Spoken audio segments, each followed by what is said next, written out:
Nuestra investigación trataba sobre la atracción interpersonal, en concreto en los efectos de la autoestima en la percepción del atractivo y en cómo afecta la influencia del grupo en la valoración de la otra persona. Para llevarlo a cabo nos basamos en varias investigaciones de distintos autores sobre atracción. Solomon Asch defendía que los juicios que emiten los demás influyen en nuestra propia percepción de las cosas. Llevó a cabo un experimento en el que unos cómplices daban una respuesta errónea unánime a determinadas preguntas, y el sujeto del experimento debía responder a la misma tras escuchar las respuestas de sus compañeros. Encontró que en la mayoría de los casos las respuestas de los participantes se veían influidas por la opinión de los cómplices, dando también respuestas erróneas en muchos casos. Según Asch, esto ocurre porque los participantes sufrían un conflicto entre sus dos principales fuentes de información, sus propios sentidos y las opiniones de los integrantes del grupo. Además, descubrió que el efecto de la presión es máximo a partir de los 3 miembros de un grupo. Raven descubrió de sus investigaciones que la presión de grupo es mucho mayor si el resto del grupo está presente que si cada uno de los componentes del mismo lo hace por separado. Las investigaciones de Stang mostraron que el individuo con un bajo concepto de sí mismo busca apoyo y aprobación social. Quien se siente muy inseguro de sus capacidades se somete al criterio, a la ayuda y a las opiniones de quienes considera competentes. La gente segura de sí misma, con un grado alto de autoestima, es menos conformista que la gente insegura y con un grado bajo de autoestima. Por lo tanto, la autoestima está relacionada con la presión del grupo. Ellen Hetfield se preguntó si la aprobación que recibimos del otro es especialmente gratificante después de haber estado derivados de ella, algo similar a como cuando comer es mucho más gratificante después de ayunar. Para someter a prueba esta idea, presentó a un grupo de mujeres de la Universidad de Stanford un análisis de su personalidad, o bien muy favorable o muy desfavorable, produciendo reafirmación en unas e hiriendo a otras. A continuación, les pidió que evaluaran a varias personas, incluyendo a un atractivo cooperador del sexo masculino, que poco antes del experimento había iniciado una animada conversación con cada una de ellas y las había invitado a salir. Ninguna de ellas rehusó. A las mujeres a las que se les había bajado instrumentalmente la autoestima les gustó más el experimentador, estando más dispuestas a salir con él. Esto ayuda a explicar por qué las personas a veces se enamoran apasionadamente como respuesta de rebote, después de un rechazo que ha maltratado el ego.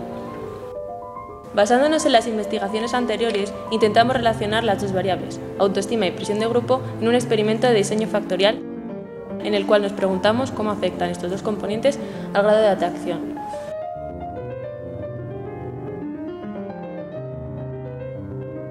Por lo tanto, las dos variables independientes que usamos para diseñar nuestro experimento fueron las siguientes.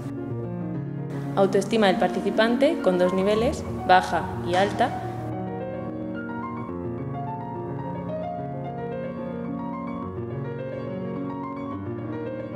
Presión de grupo, siendo uno de los niveles con presión y otro sin ningún tipo de presión, es decir, el grupo control.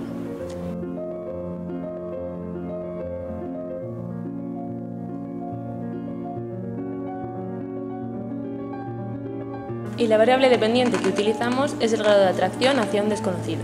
Los resultados que previmos están reflejados en la siguiente tabla.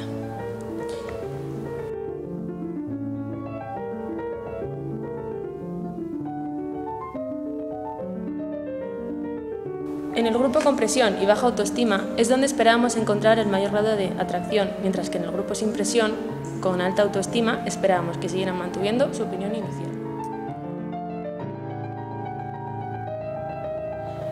Para medir los efectos de las distintas variables independientes, diseñamos el siguiente experimento.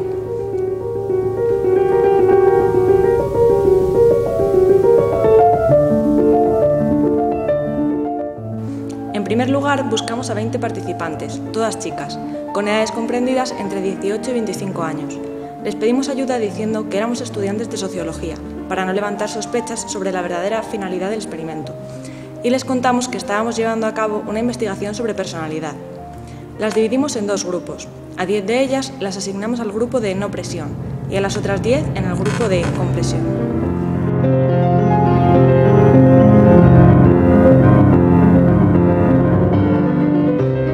Dentro de cada uno de estos grupos, cada una de las participantes debía realizar un test de autoestima, el test de Rothenberg. A las participantes se les decía que se trataba de un test de personalidad.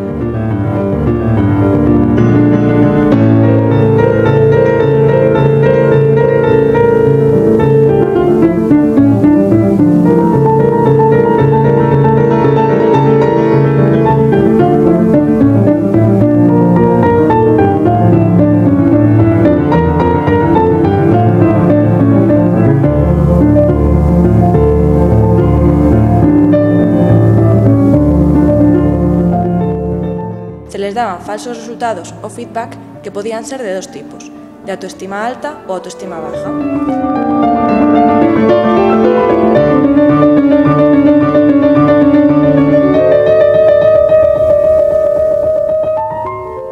Cada uno de los resultados estaba pensado para subir o bajar de forma temporal la autoestima de las participantes, sirviéndonos esto para controlar la segunda variable independiente.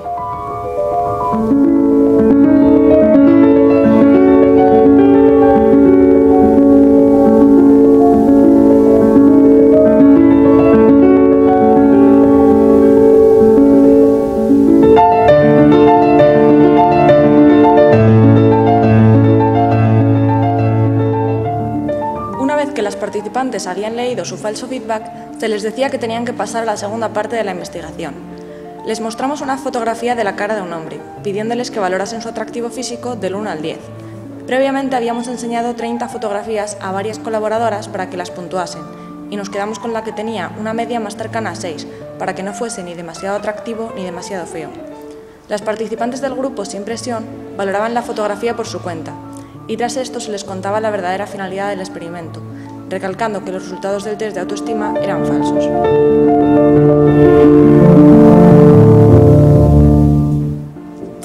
En el caso de compresión, captamos a una participante y la llevamos a una mesa con 3 cómplices del experimentador. Realizaron el test de autoestima pensando que era un test de personalidad, como en el caso de Sin Presión.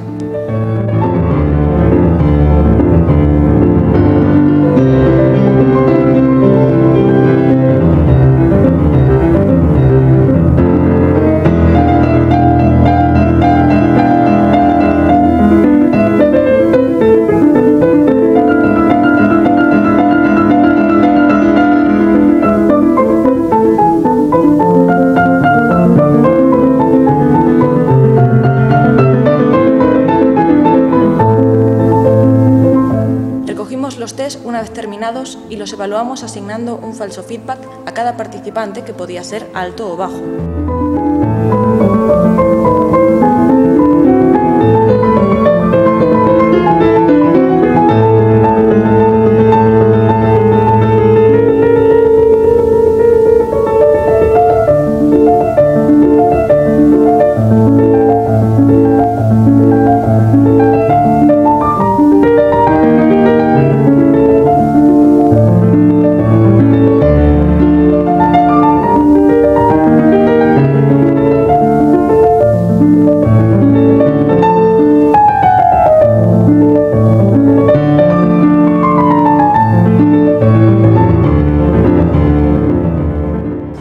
A continuación, les volvimos a presentar la fotografía y les pedimos que la evaluaran del 1 al 10.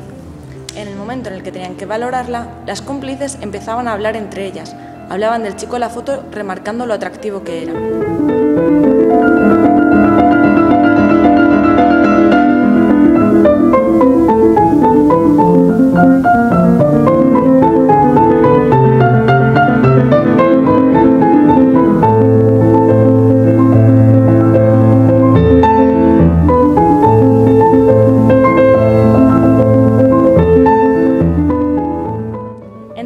Esto debía afectar a la visión que la participante tuviese de la fotografía.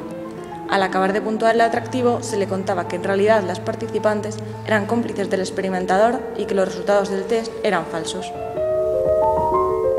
Nuestra hipótesis era que si la autoestima y la presión de grupo influyen en el atractivo, entonces las participantes a las que se les hubiese bajado la autoestima y que hubiesen sufrido presión de grupo deberían valorar más positivamente el atractivo del hombre de la fotografía.